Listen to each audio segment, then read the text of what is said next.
عبادت کی ایک روح بتائی حضور نے، لب لباب کہیے اس کا، وہ کیا ہے؟ دعا۔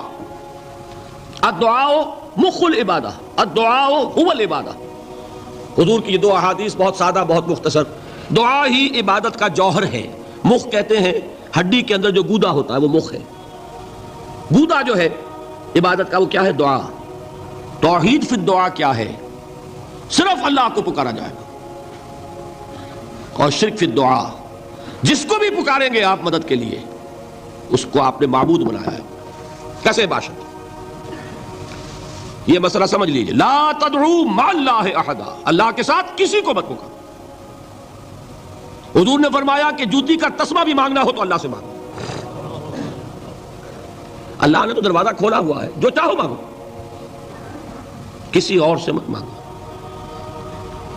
دیکھیے ایک علمی مسئلے اور ہوتے ہیں، یہ جو روحانیات کا معاملہ ہے، عالم ارواح میں کیا صورت ہے، ارواح صرف کہیں اللہ کے پاس کسی کولڈ سٹوریج میں ہے یا اس کا اس دنیا سے بھی کوئی تعلق ہے، یہ علمی مسائل ہیں۔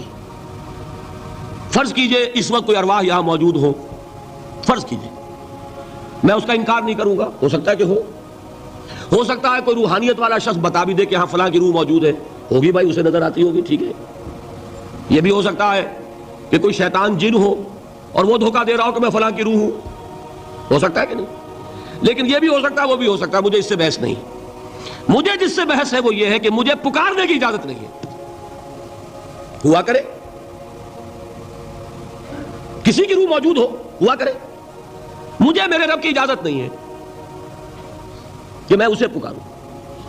مدد مانگوں گا اللہ سے، دعا کروں گا اللہ سے، استغاثہ کروں گا اللہ سے، تکلیف کے لیے دہائی دوں گا اللہ کی۔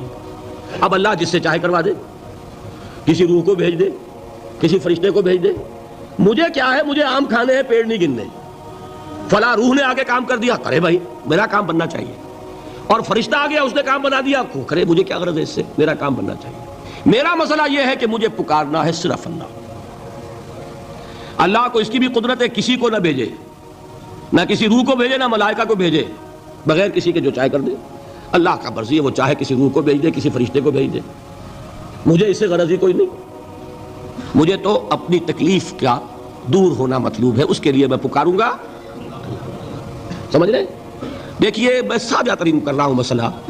عبد القادر جیلانی کی روح یہاں ہے یا نہیں، حضور کی روح انور یہاں ہے یا نہیں، یہ تو علمی مسئلہ ہو گیا نا۔ یہ فرشتے یہاں ہیں کہ نہیں، کوئی اختلاف ہے؟ میں پکار سکتا ہوں اسے کہ بھائی ذرا میرا کام کرتے نہیں؟ یہ کروں گا تو شرک۔ موجود ہیں کرامن کاتبین ہے کہ نہیں؟ موجود ہونا نہ ہونا یہ مسئلہ علمی۔ جو اصل میں شرک سے متعلق مسئلہ ہے وہ یہ ہے کہ پکارنے کی اجازت نہیں۔ دیکھیے حضور کی ایک حدیث ہے، اور یہ ایک ہمارے لیے خوشخبری ہے۔ آج 8واں دن ہے، آپ اپنی نیند کی قربانی دے رہے ہیں، آ رہے ہیں، سن رہے ہیں۔ یہ حدیث بھی سن لیجئے، بشارت والی حدیث ہے۔ مجتمع قوم فی بیت من بیوت اللہ، نہیں جمع ہوتے کچھ لوگ اللہ کے گھروں میں سے کسی گھر میں۔ اس کا مصداق اول تو مسجد ہوگی، لیکن تقریباً تمام محدثین نے مانا ہے کہ صرف مسجد تک محدود نہیں ہے، سب گھر اللہ کے ہیں۔ یہ جگہ کس کی ہے؟ تو عام ہے یہ چیز، لیکن مسجد کیا ہوگا تو وہ مصداق اول ہو جائے گا۔ مجتمع قوم فی بیت من بیوت اللہ یتلون کتاب اللہ ویتدارسونہ بینہم، کام کیا کر رہے ہوں کہ اللہ کی کتاب پڑھ رہے ہوں، وہ سمجھ رہے ہوں، سمجھا رہے ہوں، تو کیا ہوتا ہے؟ الا نزلت علیہم السکینہ، ان پر اللہ کی طرف سے سکینت کا نزول ہوتا ہے۔ وغشیتہم الرحمہ، رحمت خداوندی انہیں ڈھانپ لیتی ہے۔ وحفتہم الملائکہ، فرشتے ان کے گرد گھیرا ڈال لیتے ہیں۔